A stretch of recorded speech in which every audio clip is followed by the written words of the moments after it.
Hurst, creator of the Pain-Free Movement Specialist and inventor of the Cortex, bringing to you another video regarding corrective exercise programming from the Pain-Free Movement Specialist working with clients in chronic pain, which is what we do so well. And what we're going to do today, in previous videos, we had talked about the 80-20 principle and how we're able to aggregate all the information that we find in our assessments and kind of focus on the most important things. What are the big rocks that we want to address, and where does that have a positive cascading effect? The second video, we talked a little bit about the sequencing and how important the relative relationship of the exercises were, and how we built in little subroutines that were designed to meet many objectives and move into a bigger picture.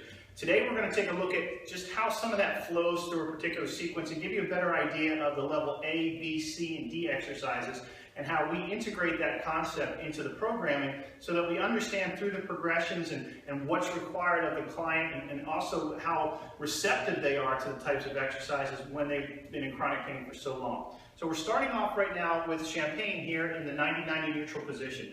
And one of the things that we tell all our clients is that this doesn't fix anything, okay? However, it's an extremely positive experience for 9 out of 10 people, maybe more. If it's not, we're not going to have them do it. But what's happening right now is the opportunity for that client to relax, to let them breathe, engage their diaphragm.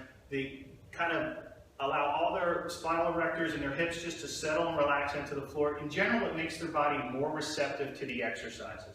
And that's what we want. We want to also ideally do this in some kind of controlled environment, not in the back of a group exercise class where there's a class going on, that sort of thing, because we want this person to be ready and their availability to the exercises be something that they're willing to do without any apprehension and reservation.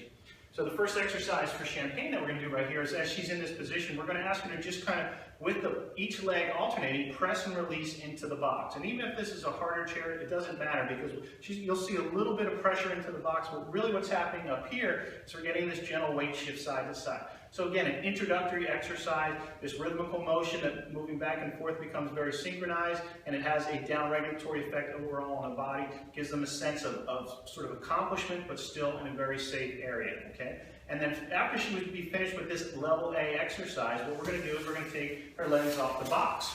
And once the legs are off the box, we're going to follow that up with one of our abductor quasi-isometric exercises, we call it, with this non-elastic belt. You guys have probably seen this before. And in this particular case, we have her knees a little bit more narrow than her hips. About 70% of her perceived maximum. We're going to ask her to press out and release in a very controlled, deliberate way. And again, a level A exercise, so I can be speaking to the client, I can be asking where she's feeling it, she can focus on where she's feeling it, and in that case, there's a lot of cognitive processing that goes on, because we can do that. There's nothing else to worry about right here. And give her a chance to sort of feel what's going on and be present. Notice her intention with the exercise.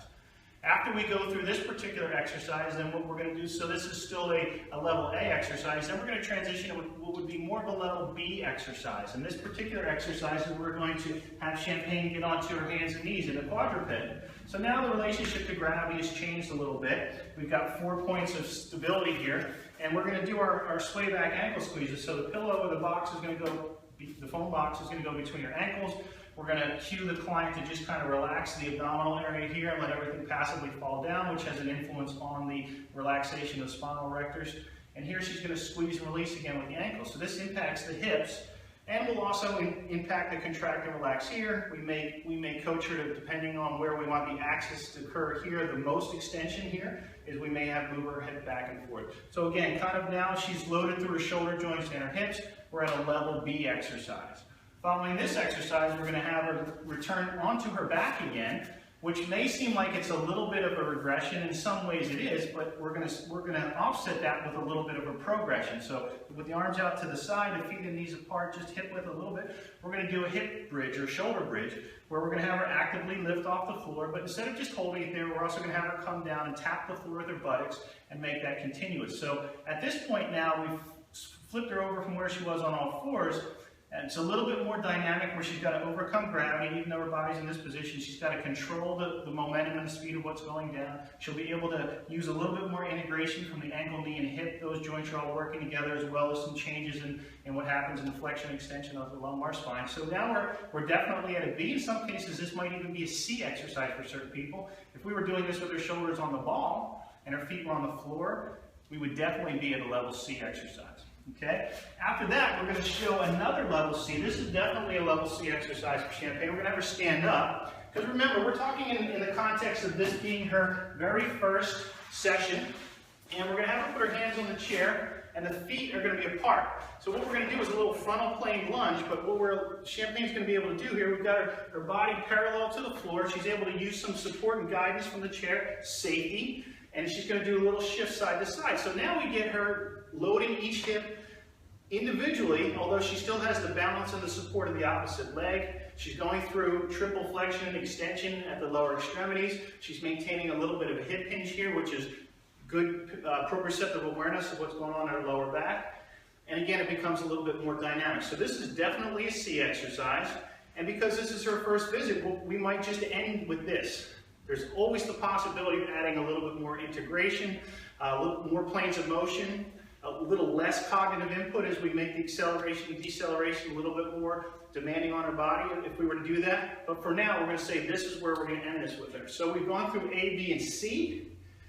We can always add a D, and we want to eventually get to the D because, as we said in the last video, the D exercise has to kind of look, smell, feel, and taste ultimately what this person really needs to do better, why they came to see us, what we've identified in their movement assessments, and what they basically want to be able to do without the sense of oncoming pain or experiencing pain as they go through the process. Leave your comments and questions below, guys. We appreciate you taking the time and hope to be working with you in the future with the Pain-Free Movement Specialist. Thank you.